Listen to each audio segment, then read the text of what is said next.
não ampara o curso. Bom, era isso, não, que eu queria chamar a atenção.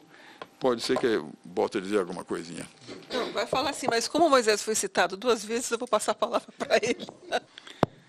Tá, muito obrigado. Então, eu acho interessante essa experiência da gente fazer uma releitura do que nós mesmos fizemos algumas décadas atrás, né? Quer dizer, a ideia de fazer uma releitura remete, por um lado, para uma narrativa das origens, da genealogia, mas também remete para uma visão crítica que a gente pode ter hoje, que na época, quando você está fazendo, está construindo, nem sempre as coisas são suficientemente claras, né? Então, eu queria fazer 2 observações muito breves e muito simples nessa direção. Eu acho que, numa primeira fase, né, eu entrei na área de ciência política. Quando eu entrei, ainda era a área de ciência política, né? Era o departamento de ciências sociais, tinha a área de antropologia, de sociologia e a área de política, que vinha dessa tradição que, de certa maneira, o Léo começou a reconstituir, deu indicações extremamente importantes. Era o Lorival Gomes Machado, Paula Belgman, o Vefor, o Oliveiros Ferreira, a Carmute, a Célia Quirino dos Santos, né? Quer dizer, era esse grupo que era... Tinha algumas assistentes também, o Eduardo Kugelmans, né? Bom, quando eu entrei, a Lourdes pertencia também, fazia parte, né? A Lourdes, aliás, foi minha professora. Ela não gosta que eu mencione isso, mas na graduação ela foi minha professora. Aliás, na ocupação da Faculdade de Filosofia, em maio de 68, ela estava dando um curso sobre o bonapartismo, o 18 Brumário do Marx. Bom, mas, enfim, eu estou dizendo isso para dizer que a área que vinha dessa tradição era, digamos assim, uma tendência de análise que estava muito próxima de 2 tradições teóricas, acadêmicas muito importantes, né? Por um lado, era uma história da reconstituição política, em alguns casos, havia uma certa combinação de história política e análise de algumas instituições que emergiam, e outro lado, a outra ponta, era uma influência muito forte da sociologia política, quer dizer, de uma tentativa de entender, identificar o desenvolvimento, a evolução do sistema político brasileiro no quadro de uma sociedade que vinha se modificando, né? De certa maneira, claro que eu entendo que, né, o Florestan teve uma influência muito forte nisso, com alguns dos projetos que ele inaugurou, num certo sentido, num determinado momento, nos anos 60, o projeto de entender a sociedade de classes, e como nisso se constituía, se formava, não é, o sistema político brasileiro. Então, eu estou chamando a atenção para isso, né, apenas para lembrar que o primeiro momento, pelo menos no caso da USP, né, claro, isso tinha diálogo, reflexos sobre a Unicamp, sobre outras áreas, mas o primeiro momento de constituição, de formação da identidade da área de ciência política e depois da ciência política, né, estava muito fortemente marcada por essa influência pregressa desses grupos que tiveram um papel extraordinariamente importante. Quer dizer, num certo sentido, não é? O marxismo estava presente, mas ele veio depois, né? Não estava propriamente na origem desse grupo da área da ciência política. E quando nós... Muito rapidamente, o marxismo não estava no horizonte, não existia em todas as áreas. Em todas as áreas, verdade. Então, uma comprovação muito forte. Peguem o livro que o Fernando Henrique e o Otávio organizaram, naquela antologia de texto. Só no final tem um texto de Marx. Era bem você ficar citando Marx. Mas então isso para dizer que eu acho que um primeiro aspecto dessa gênese, dessa formação, né, foi a afirmação de uma identidade de análise política, formação de uma identidade que, em grande parte, tinha que se independizar, se autonomizar em relação a narrativa propriamente de história política, não é? E, por outra parte, que era muito mesclada com a sociologia política, era como definir, como, de alguma maneira, identificar focos que eram próprios da análise estritamente política. Eu acho que é aí que começa, num certo sentido, no nosso caso, né, uma ênfase, uma preocupação em chamar a atenção para a importância das instituições. É claro que isto, num certo sentido, nós nos antecipamos a alguns desses livros, Institutions Matter. Nós já estávamos nessa há algum tempo antes aqui, que era esse esforço de, sem perder o contato com a contribuição, com a influência, não é? Da história e da sociologia política, sem perder, no entanto, se separar, de alguma maneira, se autonomizar. Eu acho que isso coincide com um esforço institucional inicial, que foi quando, depois da fase num certo sentido, da fase heróica de recuperação, não é, da área da ciência política, que tinha perdido, entre outros, Fernando Henrique Cardoso. O Verfort tinha ido se exilar no Chile, a Lourdes tinha saído, a Célia foi perseguida, a Carmucci foi presa. Então, depois dessa fase, num certo sentido, de reconstituição heróica, que foi nas condições do regime militar, não é, coincidiu com a transferência da Maria Antônia para cá, para o campus da cidade universitária. Nós tínhamos aulas nos barracos, né? Aqui, muitos de vocês que eram, na época, eu era aluno, mas na época eram professores. Quando chovia, ninguém escutava. Quando não chovia, era tão quente que ninguém conseguia ficar dentro, né? Era assim que funcionavam os barracos. Mas eu digo, coincidiu com essa fase de recuperação, num certo sentido heróica, que foi para remontar a área de ciência política, que tinha essas duas tradições tão fortes, e buscar novos membros, novas pessoas, e, de alguma maneira, sob influência desses professores que tinham ficado. Eu acho que nisso o Verfort teve um papel muito importante, não é? Que foi naquelas condições, tendo voltado do Chile, de tomar as iniciativas, num certo sentido, de constituir um grupo que pudesse dar sustentação à área da ciência política, tendo em vista as perdas que tinham ocorrido com a repressão do regime militar. E é nesse contexto que o Léo menciona, que eu acho que é interessante, que há um esforço de chamar pessoas de outras áreas para, de alguma maneira, dar substância, não apenas para a formação do programa de pós-graduação, estava iniciando o mestrado, o doutorado, mas para poder desenvolver, fazer a tentativa de iniciar alguns programas com linhas próprias de análise política, não é? Eu acho que talvez o tema mais central, que depois teve um desenvolvimento em alguns dos centros de pesquisa, foi o tema da recuperação da cidadania, de como a relação cidadãos-Estado, né, estava marcado por uma inflexão muito forte, repressiva no período militar, e era preciso, de alguma maneira, recuperar essas categorias, né? Então, houve uma ênfase muito grande, o Léo chamou atenção para isso em algum momento, mas uma ênfase muito grande em retomar a trajetória dos sindicatos, a relação dos sindicatos com a política, olhar de uma maneira até mais, digamos, menos vinculada à história e à sociologia, mas mais institucional, olhar o desenvolvimento dos partidos. A Carmucci teve um papel muito importante nisso. Mas eu estou lembrando alguns desses aspectos, apenas para dizer, acho que isto foi, nessa fase, um processo de afirmação, de formação de uma identidade própria, não estava inteiramente consubstanciado em termos de ciência política ainda, mas era uma fase de mostrar, digamos assim, a autonomia da área da política, dos estudos sobre política, em relação àquelas duas outras tradições mais fortes. Curiosamente, no caso brasileiro, eu acho que a Lourdes lembrou bem, não tinha uma influência tão forte da área de direito. Na verdade, uma série de coisas, mesmo teoria do Estado, que se desenvolvia na Faculdade de Direito, não cruzava muito com esses estudos. Então, eu acho que nós tivemos esse processo inicial que era disso que se tratava, não é? Criar uma identidade,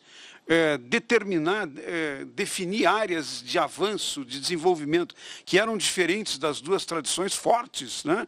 Lorival, a Paula, a tradição da história e da sociologia, que o Verfort também, quando entra, o Léo tem razão, quando ele entrou, a análise do populismo é fundamentalmente uma análise sociológica, né? E muitos de nós, eu próprio, nas coisas que eu fiz sobre classes populares, protesto urbano, foi nessa senda de uma digamos, de uma sociologia política que, no entanto, eu acho que é interessante ter isso em mente, ter isso como um ponto da reflexão, era de uma sociologia política que queria fazer a afirmação da especificidade da política. E eu acho que isso, num certo sentido, criou as bases, as condições para que depois se desenvolvesse propriamente programas propriamente de ciência política. Nós já estávamos, eu entrei na área de ciência política em 1974. Né? Portanto, você sabe, está fazendo 40 anos agora. Né? Em 74, já havia esse esforço, num certo sentido, de reconhecer a especificidade e, sem perder contato com a sociologia política, não é? Ir adotando métodos, metodologia, num certo sentido, iniciar o processo de métodos quantitativos, não é? Começar a contar as coisas, e, num certo sentido, ter em conta a magnitude, a importância que isso tinha. Claro que tinha uma influência muito forte da área dos estudos de eleições, não é? Por isto, em particular, eu me lembro como esse é o momento em que cruza, no nosso caso da USP, a influência do Bolívar. O Bolívar teve uma influência muito grande nesse processo. Embora nem sempre se reconheça isso, pelo menos na minha avaliação, com o devido cuidado, que deveria se reconhecer, mas o Bolívar e alguns colegas de fora de São Paulo, como o Fábio Vanderlei e alguns outros, tiveram alguns do Rio de Janeiro, não é? Está me escapando agora o colega nosso que trabalhou sobre partidos tantos anos. O Olavo, né? Eu acho que essas influências cruzaram com um momento em que nós estávamos, de alguma maneira, fazendo esse esforço de afirmação da especificidade. Não era ainda propriamente na tradição, por exemplo, anglo-saxão da ciência política, mas estava na porta. Não é? E isso, eu acho que teve um papel importante. Eu faço esse primeiro registro, que eu chamaria de um processo de formação da identidade. Uma formação de identidade meio confusa, não resta dúvida, porque saía de tradições diferentes, não estava muito claro, não é?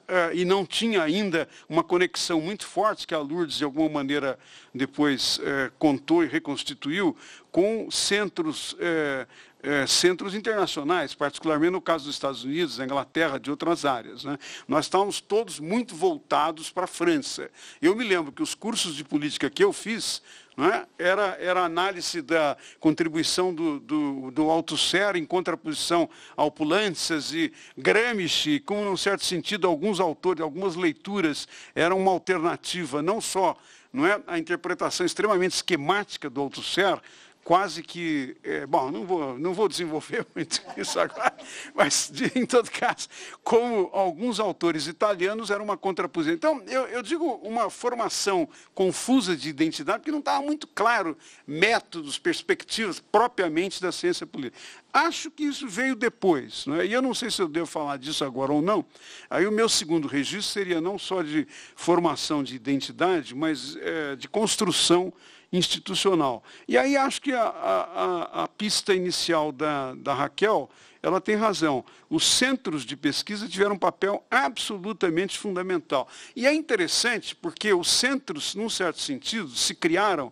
Por exemplo, o SEDEC. Não é? Como é que nós criamos o SEDEC? O SEDEC foi criado num determinado momento, teve um papel muito importante, o Verfort, o Lúcio Kovarik, a Marilena Chauí estava junto nisso, né? Oi? Não, Maria Vitória veio bem depois da fundação, né? Alguns anos depois, mas nós chamamos na ocasião o Almino Afonso, que estava voltando do exílio e que estava preocupado em entender a política, tentar interpretar, não é? Então, qual foi o grande móvel da fundação do SEDEC, né? Num certo sentido, paralelo com o que tinha ocorrido com o SEBRAP, num outro momento, num outro contexto. Mas o grande móvel foi que tinha uma série de temas que nós queríamos desenvolver na pesquisa dentro da USP e que, digamos assim, o Léo deu uma palavra correta para isso. Tinha medo. Havia paura de desenvolver certas coisas no contexto burocrático e permeado por influência do regime militar muito forte dentro da USP, né? E, ao mesmo tempo, nós não sentíamos, não é? E houve várias experiências nesse sentido, nós não sentimos nenhuma firmeza em que os projetos tivessem qualquer receptividade. Então, nós começamos a buscar fora. Para buscar fora, não é? As agências, nesta época no Brasil, embora tenham tido um papel, eu acho que a Lourdes mencionou isso, mas CNPq, FAPESP não tinha o mar de dinheiro que se tem hoje. Então, para buscar projetos, etc., nós começamos a olhar para fora. Fundação Ford, as fundações holandesas, as fundações canadenses. Bom, isso significa que neste processo de construção institucional, digamos assim, os, aspas, cientistas políticos em formação, no nosso caso, dos centros, no Brasil, em São Paulo, no contato com esses colegas fora do Brasil, nós entramos em contato com uma ciência política que já estava, num certo sentido, muito mais desenvolvida. E acho que esse intercâmbio de construção institucional acabou jogando um papel importante para atualizar, para tornar contemporâneo, para trazer autores que ninguém aqui lia. Não é? As primeiras vezes que nós trouxemos a discussão do Arendt, Liebhardt e outros aqui para o Brasil. Não é? Bom, para não dizer que já tínhamos tido a influência dos italianos, do Bobbio e alguns outros autores. Né? Mas eu acho que, portanto, o processo de construção institucional foi também um processo de aperfeiçoar aquela gênese inicial de formação de identidade e, de alguma maneira, tornar mais claro para nós mesmos como, de fato, a área da ciência política, o estudo da ciência política tinha especificidades próprias, tinha uma linguagem própria, métodos próprios, e acho que aí nós avançamos nessa direção. Eu quero fazer uma última observação. Eu acho que isso foi muito bem, na minha opinião. Acho que foi um desenvolvimento digamos, bem sucedido em várias áreas. Aqui no nosso departamento isso é muito claro. Né? Agora, eu diria que, olhando retrospectivamente, não é, às vezes, esse esforço de uma identidade e, ao mesmo de encontrar uma especificidade, de trazer a tradição, particularmente a tradição anglo-saxão para dentro, num certo sentido, nos fez cruzar com uma certa matriz, não é, da análise das instituições por diria, um modelo muito endógeno. Como se as instituições pudessem, e a política pudesse se explicar estritamente pela dinâmica das instituições. Eu lamento isso, eu acho ruim. Acho que empobrece e, às vezes, quer dizer, a escola da escolha racional explica tudo. Bom, explica uma parte das coisas. Não é? E eu estou vendo agora, às vezes, eu que tenho trabalhado há muitos anos sobre cultura política, que evidentemente não é ainda, mesmo agora ainda não é, um tema que o mainstream incorpora.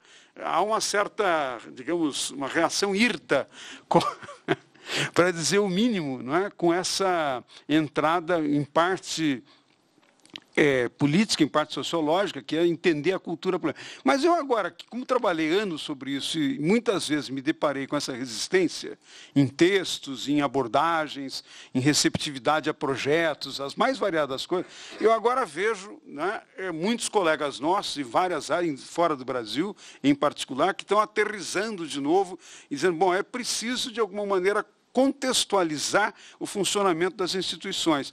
Contextualizar no quê? Na sociedade, contextualizar nas tendências da sociedade, como a sociedade vem mudando, não é? E como, de alguma maneira, nisso, valores de áreas, segmentos diferentes das sociedades acabam influenciando duas coisas. A escolha de instituições, quer dizer, não é no mundo inteiro que se tem um presidencialismo igual ao do brasileiro. Ninguém vai me dizer que é o mesmo padrão em todo lugar. Quer dizer, o presidente brasileiro, por exemplo, tem muito poder. talvez para o meu gosto, demasiado poder. Né? Agora, alguém escolhe, as escolhas feitas em torno disso não estão totalmente dissociadas de valores da sociedade. Então, primeiro, valores nas escolhas. Segundo, valores no funcionamento. Tem gente que acha, eu vejo no Facebook, às vezes, alguns colegas, até colegas nossos, na área de ciência política, formados, alguns inclusive fora do Brasil, agora nesse episódio da competição eleitoral que se radicalizou muito, mas eu vejo colegas nossos às vezes dizer, nossa, mas que exagero, para que discutir tanto a corrupção? Quer dizer, não é apenas a influência dos valores nas escolhas de instituições, é a influência dos valores também no funcionamento das instituições. E acho que isso, às vezes, se perdeu um pouco da tradição sociológica e da história da política anterior.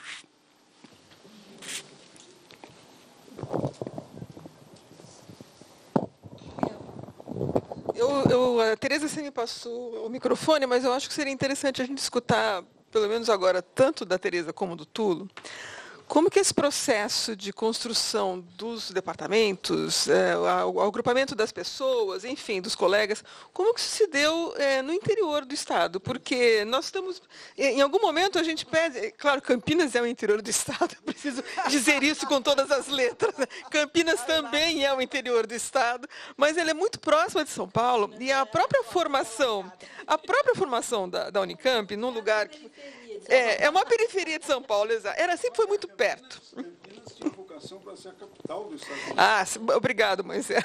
Mas essa vocação ficou bem lá para trás. Então, embora esses 100 quilômetros que separam Campinas e São Paulo, acho que talvez deram uma outra dinâmica, né, para a convivência dos departamentos, das universidades, era tudo um pouco mais fácil. Agora, falando de Unesp, né, seja em Araraquara com a Tereza, seja lá em Marília com o Tulo, essa coisa, que coisa, né? Esse processo, né, de difusão dessa construção, como é que isso ocorreu ali, né? Porque a Unesp até anterior, em várias trajetórias das pessoas, ela é anterior à própria Unicamp.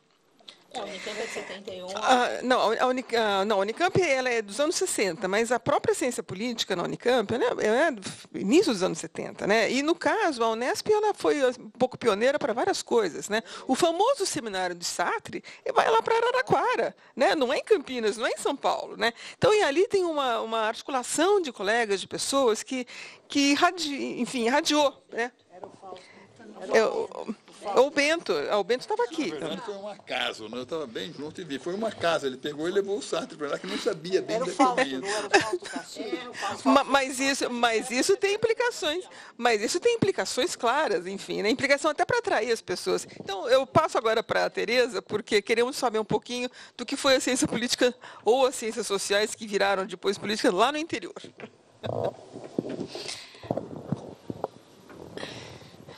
Bom, eu vou falar um pouco da questão institucional.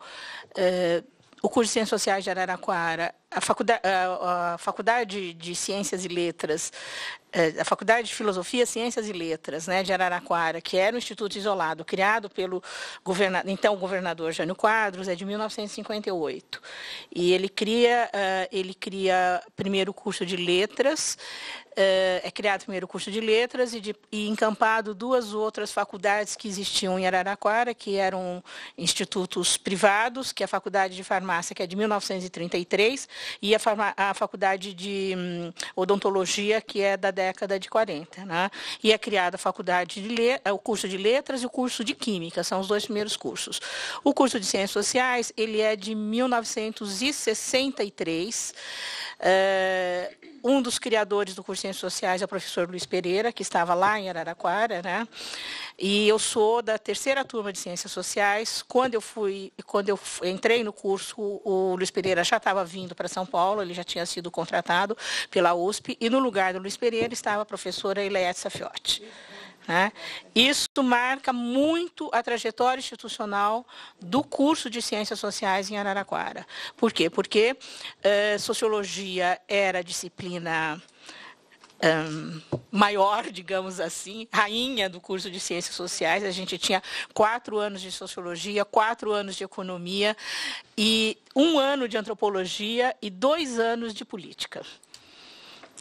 2 anos de política, 4 de sociologia, 4 de economia, 4 de filosofia, 2 de estatística, 1 de matemática, um de direito, introdução ao direito, 1 de geografia, 1 de história, e tinha uma finalização que era licenciatura, porque o curso foi criado como licenciatura. E a ELET tem uma marca muito forte na formação do curso, na forma como as disciplinas se distribuíram. É só em 1970 que tem uma reestruturação, que o curso de política, que era política, não era nem teoria política, nem ciência política, e que era a área de política, né?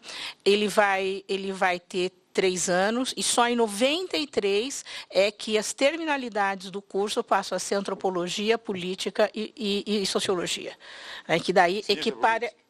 Política, ainda até hoje é política, não é ciência política, porque tem essa questão de que ciência política tem a tradição norte-americana, política guarda mais uma tradição, exatamente, uma tradição mais humanista, enfim, você tem toda uma discussão que ainda passa, e não é ciência política, ainda passa entre os membros da área, né? E que então não é ciência política. Política, alguns professores nossos, inclusive, nem se identificam como professores de ciência política, mas professores de teoria política. Eu posso falar porque ele escreve isso, o professor Marco Aurélio, ele se identifica como professor de teoria política e não de ciência política.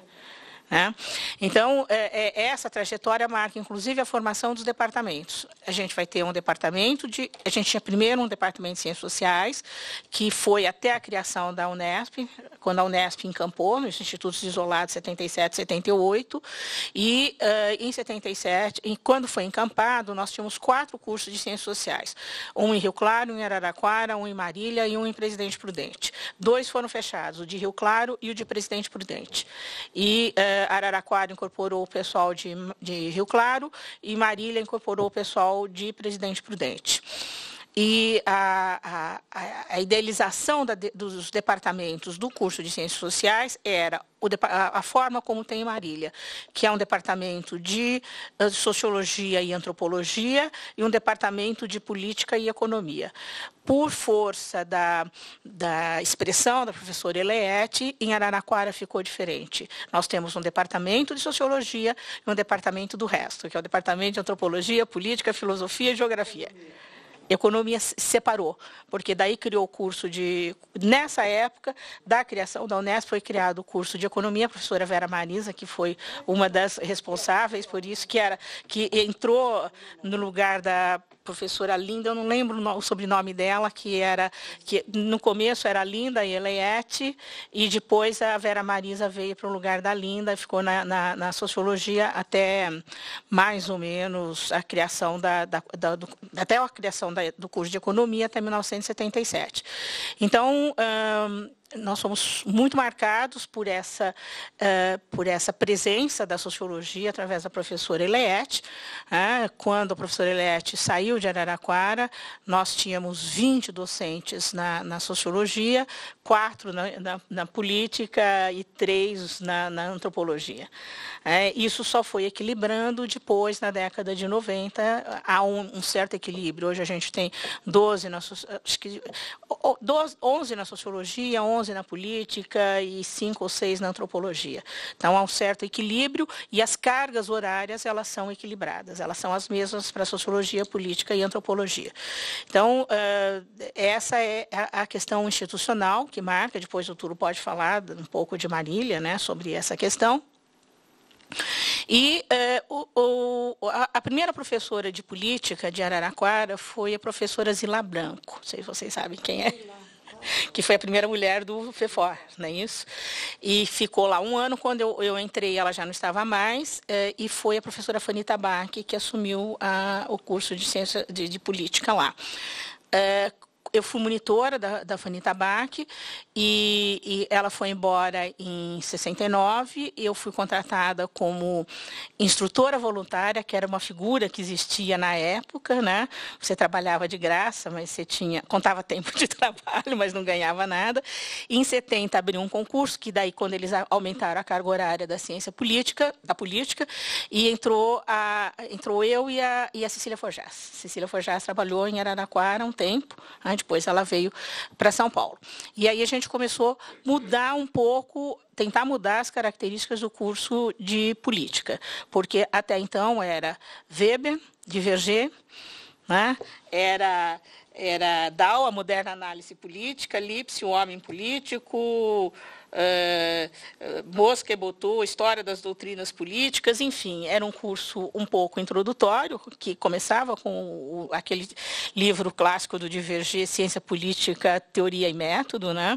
E depois avançava um pouco para algumas outras questões, mas não tinha um formato estrito de ciência política, acho que era muito mais ciências sociais ou sociologia, porque a Fani é formada, ela é da primeira turma das ciências sociais da Universidade Nacional do Rio, né? Então eu e a Cecília foi orientanda do VEFOR, né? Ela fez o mestrado com o VEFOR. O doutorado eu não sei, mas o mestrado tenho certeza que ela fez com o VEFOR. E, assim, a mudança maior se deu em 1977. A Cecília veio embora um pouquinho antes. Foi muito difícil trazer gente para Araraquara. Até eu lembrei do Zé Álvaro, quando ele veio da Inglaterra, eu consultei ele se ele não queria trabalhar em Araraquara, mas aí ele já estava na USP. E em 77 foi contratado o professor Tocari de Assis Bastos, que era professor titular da Universidade Federal de Minas, tinha ido para os Estados Unidos com todo o pessoal que foi, né, financiado pela Fundação Ford, e que daí tinha uma outra visão sobre ciência política, e começa, sobre política e ciência política, e começa a mudar um pouco os currículos, a bibliografia, começa a haver uma outra formação para os formados, para os alunos das ciências sociais. Em 79, eu comecei a fazer o mestrado aqui na USP, com o professor Luiz Pereira. Fui aluna do professor, do senhor também, no curso sobre sindicalismo que era dado, né? Fui aluna do VEFOR quando ele deu o primeiro curso sobre pensamento político brasileiro, isso em 72, acho, 72, que ele dava até Gramsci, eu até me inscrevi no curso, achando que ele fosse dar Gramsci, e neste ano foi o ano que que vocês esqueceram de falar, o Lúcio Kovarik entrou, não é isso? Em 72, o Lúcio Kovarik tinha entrado na USP e deu esse curso com o VEFOR sobre pensamento político brasileiro, sobre aí Francisco Azevedo Amaral, enfim, era um curso muito interessante, que também me chamou a atenção para essa questão sobre pensamento político brasileiro, que até então a gente nunca tinha visto. Oliveira Viana, exatamente. E era Jaguaribe, né? Era a marca registrada do Lorival também. A gente tinha instituições brasileiras, quando eu tinha o curso, era a marca registrada. Era instituições políticas brasileiras. E o que eles refletiam sobre isso.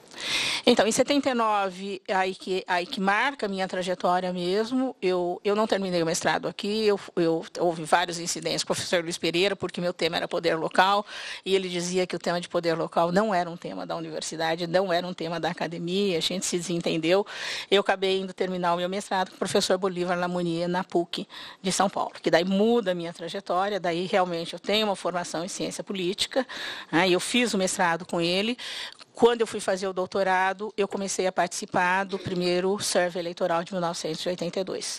E aí, daí fiz o doutorado com ele, e aí segui uma trajetória, que é uma trajetória da ciência política mesmo, né? E ler os autores americanos, e, enfim, e ter essa visão mais de usar a matemática, estatística, que até então a gente não tinha isso, e nem trabalhava isso aqui nos cursos do professor Luiz Pereira, isso não fazia parte da programação do curso. Acho que é isso. Isso aqui está sendo gravado, mas antes de qualquer coisa será repassado aos autores, né? Toda certeza. Olha lá, hein, vai ser repassado aos nossos adversários. Mas não pode políticos. apagar, não pode apagar. Pode abrir o jogo.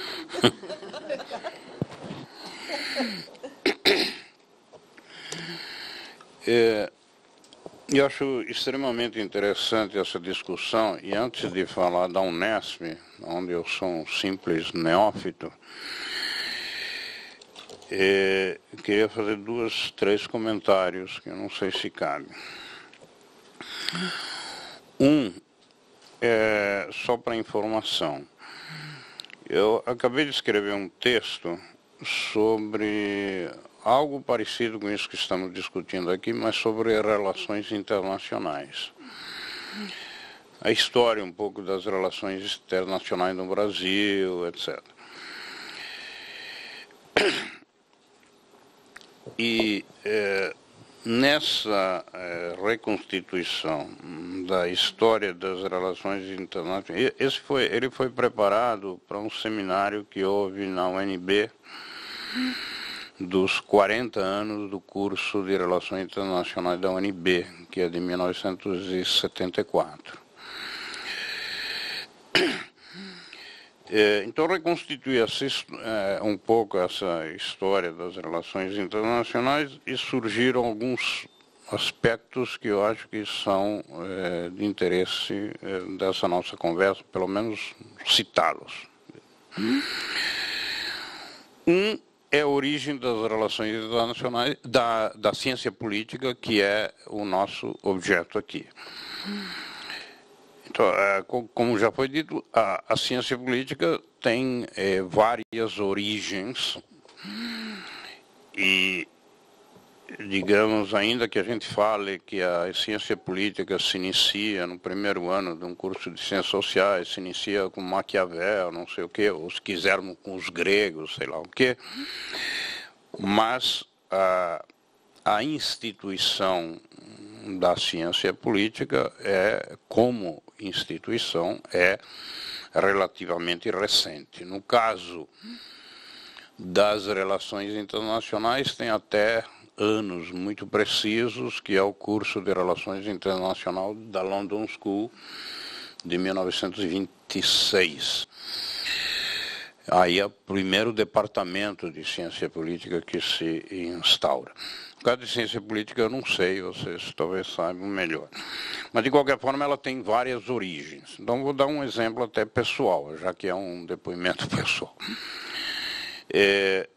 Não sei se todos sabem, eu me formei em ciência política. Talvez até por isso tenha sido aceito na BCP quando foi criado. Porque meu doutorado não é de ciência política, é de história. Mas sou formado em ciência política na Universidade de Roma. Quais são os 3 departamentos de ciência na Faculdade de Ciência Política? É interessante isso, bem que é coisa bem conhecida. São Direito, Economia e História. Não há um departamento de ciência política.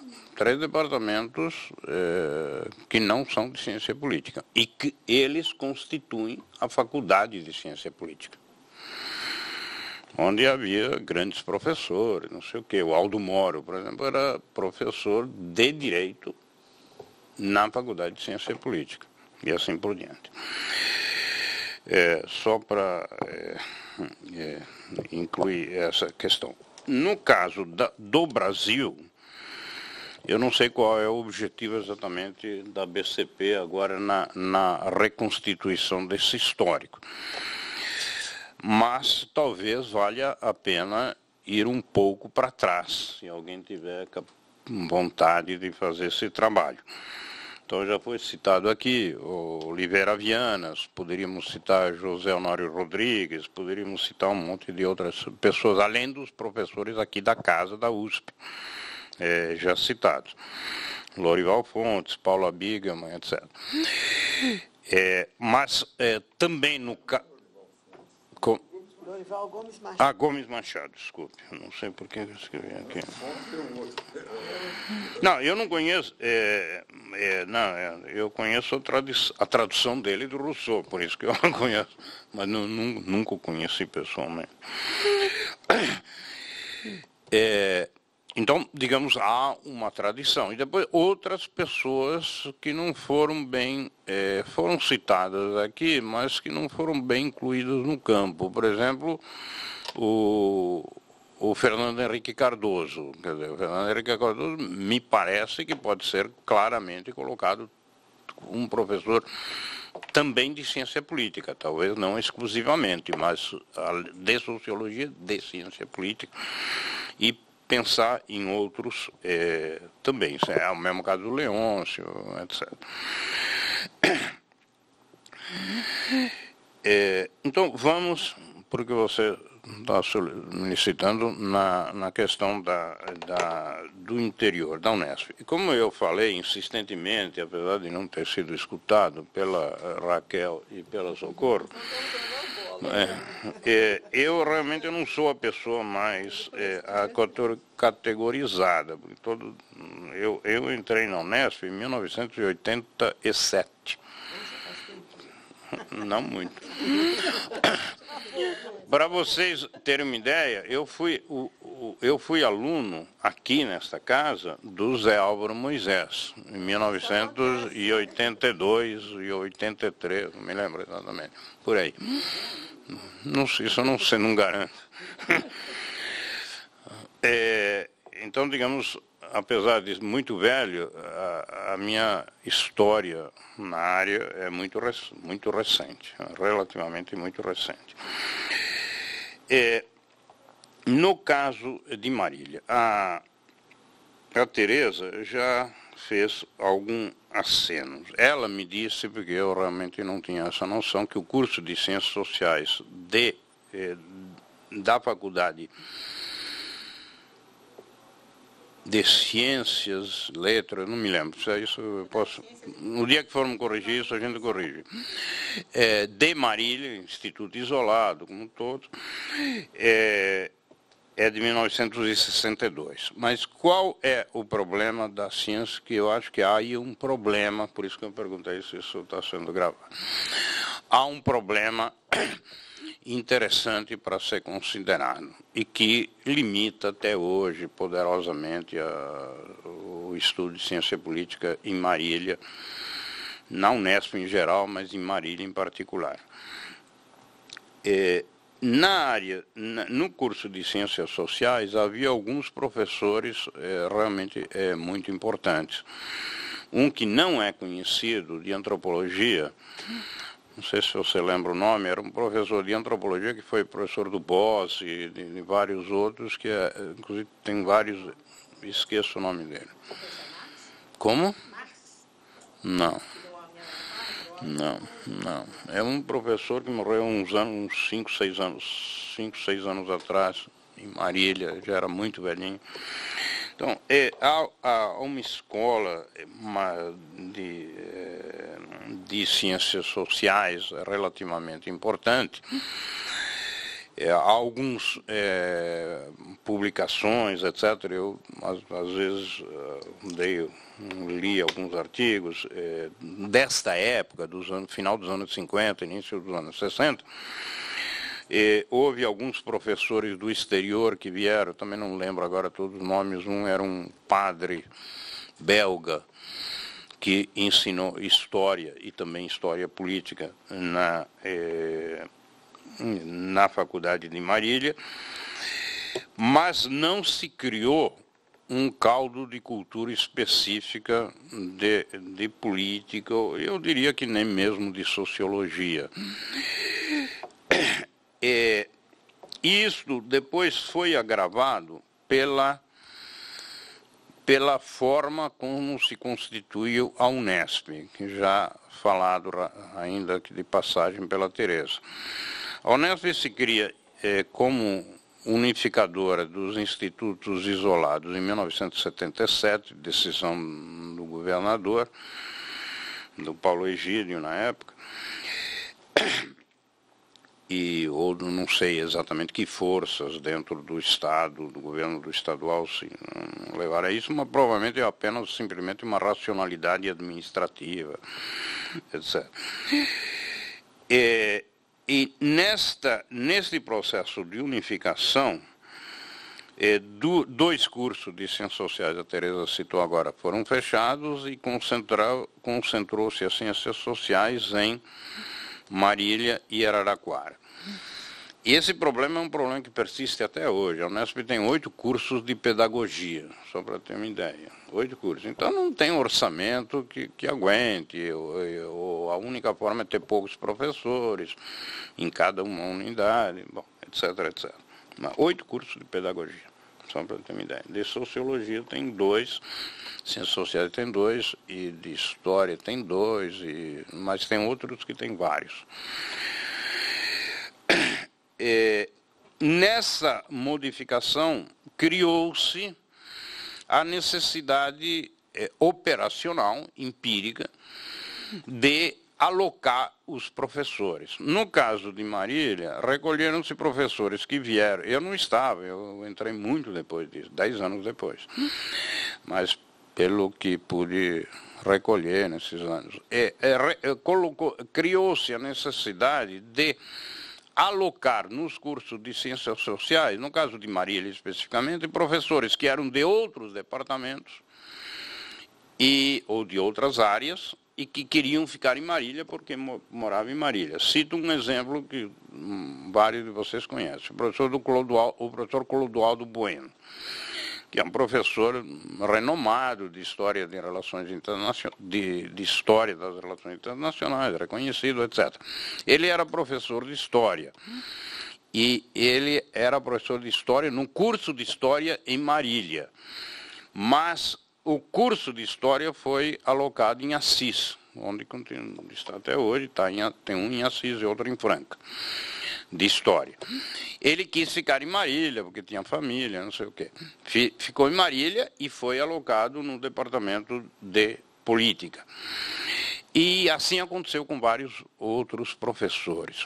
Por exemplo, eu me lembro, havia um professor, não me lembro o nome, mas posso depois lembrar, um professor de Direito, que também foi alocado no departamento depois até o nome do departamento é isso aí que a Tereza já falou, tem um monte de ambiguidades, e Roberto, não sei o que, um advogado, que também foi dar aula de ciência política. Então, todos esses foram alocados para o ensino de política e não tinham uma formação.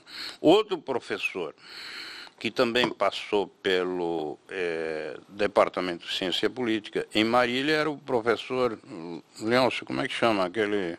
O Galvão. O Galvão. Luiz Alfredo. Passou pela FAO, pela USP, pela PUC. Bom, também, né?